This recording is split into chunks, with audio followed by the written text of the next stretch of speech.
Welcome back to this third episode of the Literary Therapeutic Companion. I'm glad you are here. Perhaps you are at a moment of transition. Perhaps you are seeking clarity. Or perhaps you simply want to rest in a quiet story. Today we turn to a fairy tale. One of the most psychologically profound stories collected by the Brothers Grimm, The Goose Girl.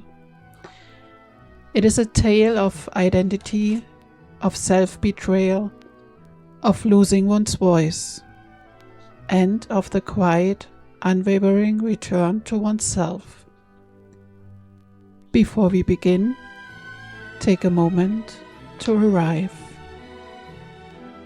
Breathe in and out.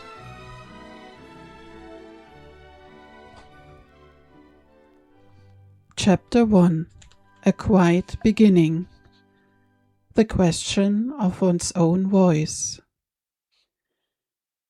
Sometimes we lose ourselves not through dramatic events, but through small moments of silence.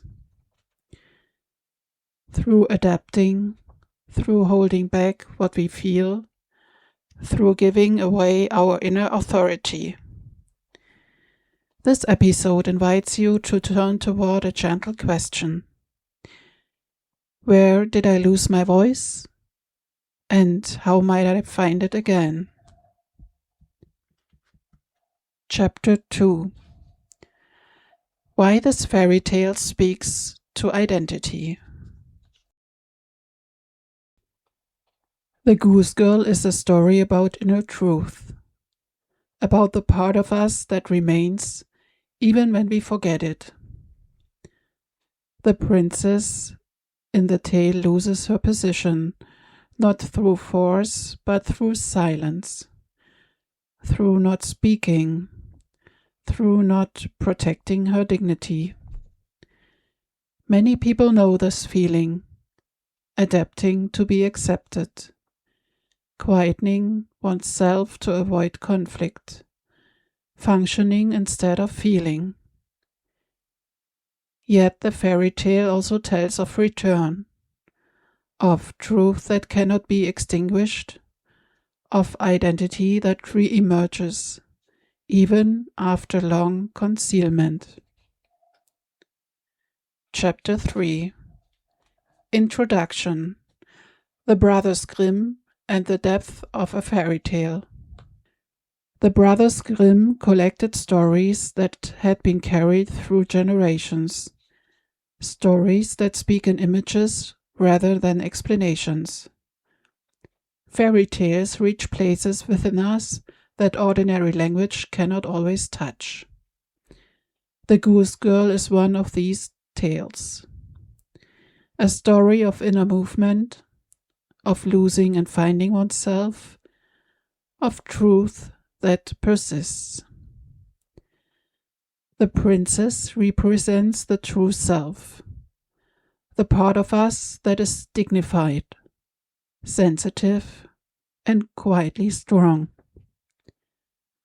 The maid represents the part of us that has learned to adapt, to survive by pleasing, to take over where fear becomes too loud. And Falada, the horse, is the inner truth, the voice that remains, even when everything else is taken. Chapter 4: Reading: The Scene at the Stream. Before we enter the reading, it is helpful to pause for a moment. The scene at the stream is a threshold moment, a point where the inner order of the characters shift. To sense this movement more clearly, we will look at two passages, one drawn closely from the original fairy tale, and a second more atmospheric rendering that opens the emotional space of the moment. Both passages illuminate different facets of the same experience: loss, silencing, a shift in power, and the first quiet step away from one's own truth. Reading Passage 1. The Scene at the Stream. The princess and her maid rode on, each on her own horse. When they reached the stream, the princess said, "I am thirsty. Please dismount and bring me water in the golden cup." But the maid replied sharply, "If you want water, get it yourself. I do not serve you." So the princess climbed down, leaned over the water, and drank. The maid remained on her horse, looking down at her. Then the maid said, "From now on you are no longer the princess. You will obey me, and you will tell no one what has happened." The princess, exhausted and alone, swore the oath. The maid then forced her to exchange clothes, to walk on foot, while she herself rode on Falada and presented herself as the bride.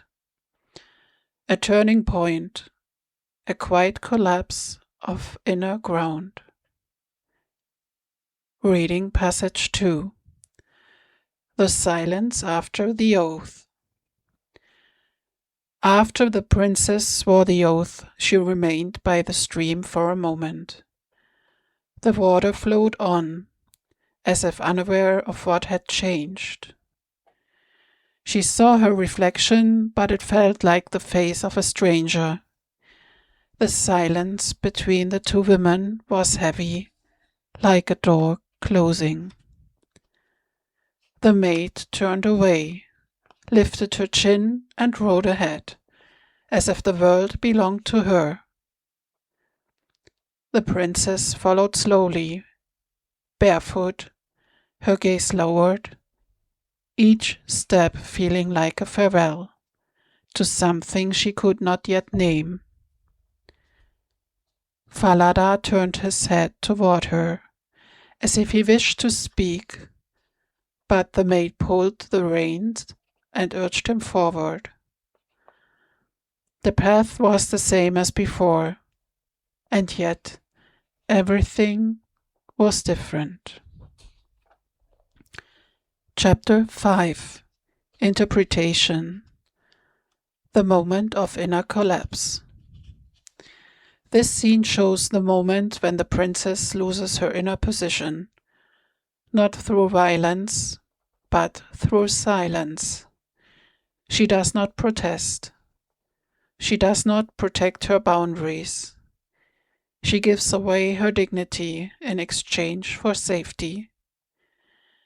In psychology, this is called self-betrayal through adaptation.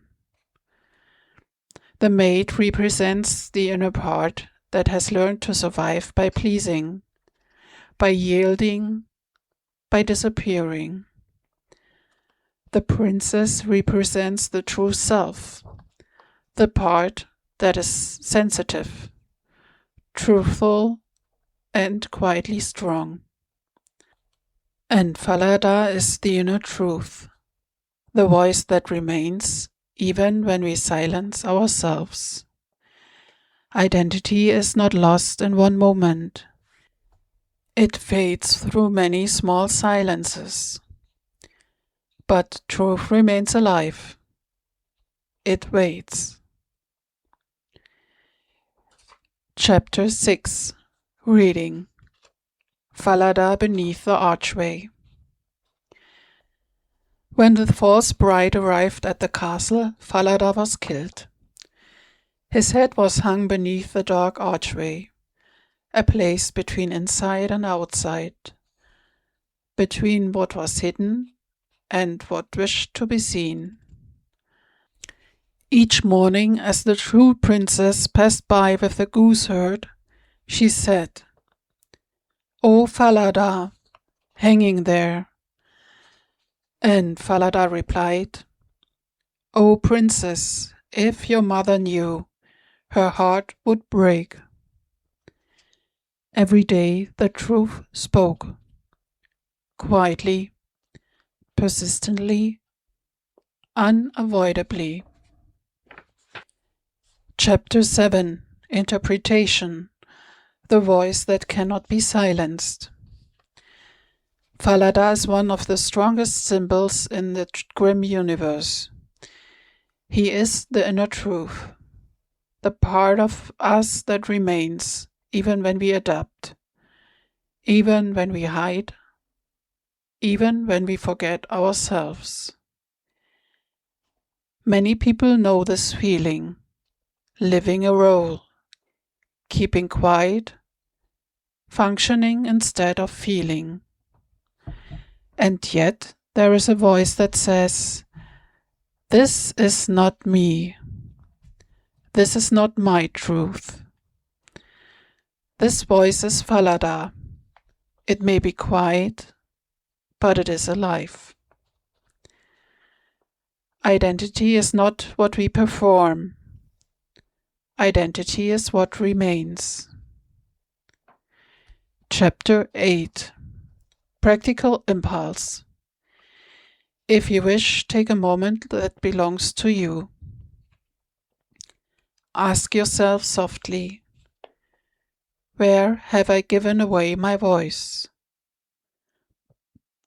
And then, what is one small step back toward myself? A sentence, a breath, a quiet no. Identity begins with small movements.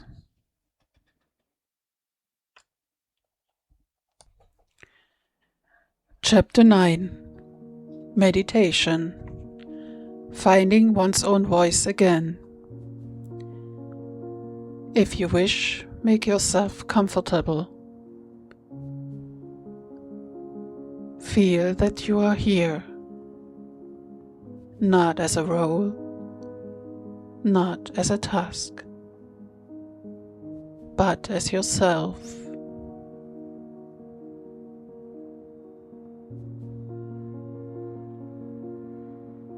Breathe in and slowly out.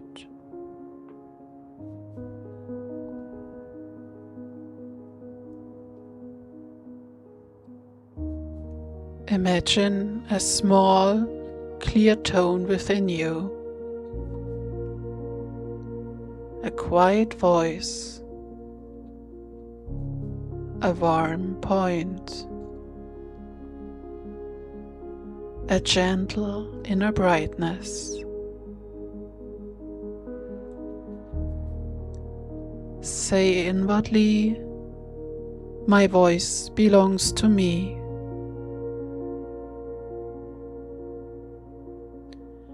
Breathe.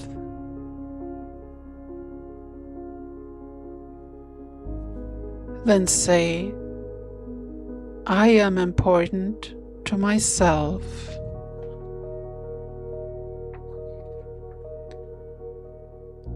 Let these words settle. Let them open a small space within you.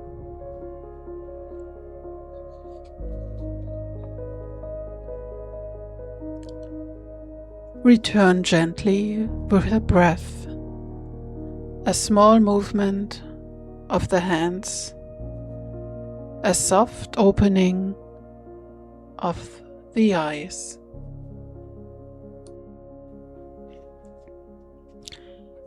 Chapter 10: Closing Moderation. Perhaps you still sense a trace of the voice we touched today. Something quiet, something that remains. In the next episode, we turn to another story about truth, courage, and the quiet strength of the inner self. Until then, may the quiet truth within you accompany you. May you feel, that it carries you.